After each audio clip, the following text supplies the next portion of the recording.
In primetime news this evening, picking up the pieces, residents of hard-hit parishes look to move on after devastating flood rains. Agriculture Minister says assessment now underway into damage done to the sector by yesterday's flooding, and state agencies promise relief supplies for residents affected by the severe weather event.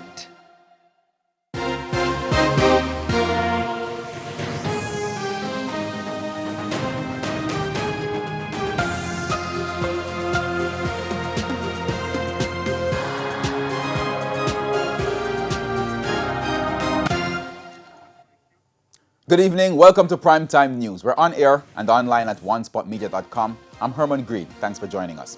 Also this evening, the Business Day Primetime Sports commentary, E-Prime, and your weather reports and forecast. But before all that, here's our feedback question. This evening, we want to know, what are your thoughts on Portmore becoming the 15th parish?